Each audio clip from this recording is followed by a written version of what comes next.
ஒடுக்கப்பட்ட நசுக்கப்பட்ட மக்கள் எதனா ஒரு பாதிப்புனா அவங்க அமைச்சர் வீட்டுக்கு போகிறது கிடையாது, ஸ்டாலின் வீட்டுக்கு போகிறது கிடையாது. ஆனால் மாற என்ன பண்ணாங்க, ஆம்ஸ்ட்ராங் வீட்டில் வந்து நின்னாங்க.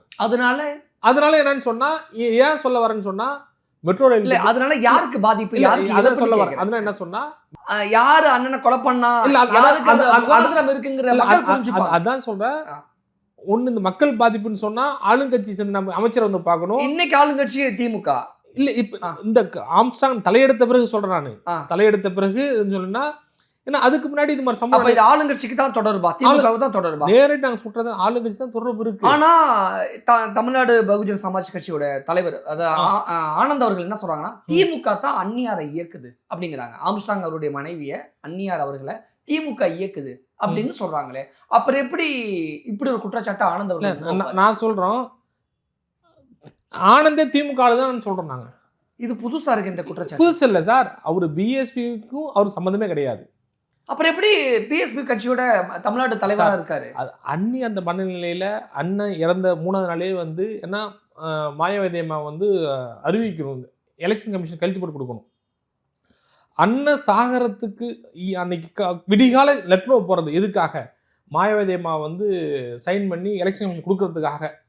அன்னைக்கு 5 மணிக்கு விடிகால 5 மணிக்கு ஃப்ளைட்டு, அன்னைக்கு ஈவினிங் வந்து அண்ணன் வெட்டி படுகொலை செய்யப்படுறாரு. அப்போ வந்து எலெக்ஷன் கமிஷன் வந்து லெட்டர் கொடுக்கணும், இது மாதிரி வந்து எல்லா ஸ்டேட்டோட பிரசிடெண்ட்டும் நாங்கள் தான் ஏற்றுக்கிறோன்னு சொல்லிட்டு சைன் பண்ணி கொடுக்கணும்.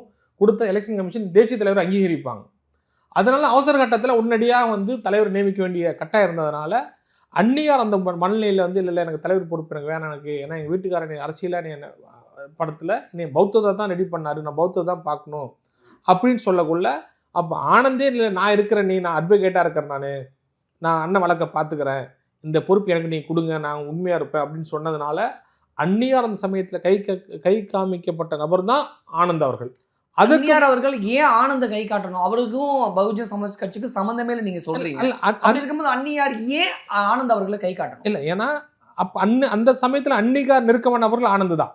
ஏன் எதை வச்சு சொல்றீங்க? ஏன்னா அண்ணன் வீட்டுக்கு வர்றது போகிறது பழகிறது எல்லாமே, என்ன நாங்களாம் வெவ்வேறு திசை வேறு நபர் இருந்தாவே அண்ணனுக்கு ஒரு நம்பிக்கை, அண்ணனுக்கு ஒரு கூட இருந்தார், வழக்கறிஞராக இருந்தார், மற்ற அண்ணி கூட பழக்கமாக இருந்தார், அண்ணி கூட வரது போகிறது போகிறதுனால ஒரு அறிந்து முகனால சரி நம்மளுக்கு சொன்னாலே கேட்பாரு, இது பண்ணுவார், நம்மளுக்கு என்னாச்சும் நம்ம அந்நியார் இப்போ தான் வழி வந்து பார்க்குறோம். அப்போலாம் அந்நியார் பேசுறதே குறைவு.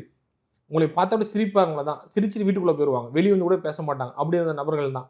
அப்படி இருக்குள்ள அவங்க யாரும் கொஞ்சம் ஒரு சகஜமாக பேசுகிற நபர் யாருன்னா அவங்க சரி நம்ம சொன்னால் கேட்பாங்க, வழக்கு ரீதியாக நம்ம டிஸ்கஸ் பண்ணலாம், பேசலாம், அட்வொகேட்டாக இருக்காரு அப்படிங்கிற அடிப்படையில் தான் அண்ணி வந்து அவங்க வந்து கை காமிக்கப்பட்ட நபர் தான் ஆனந்த்.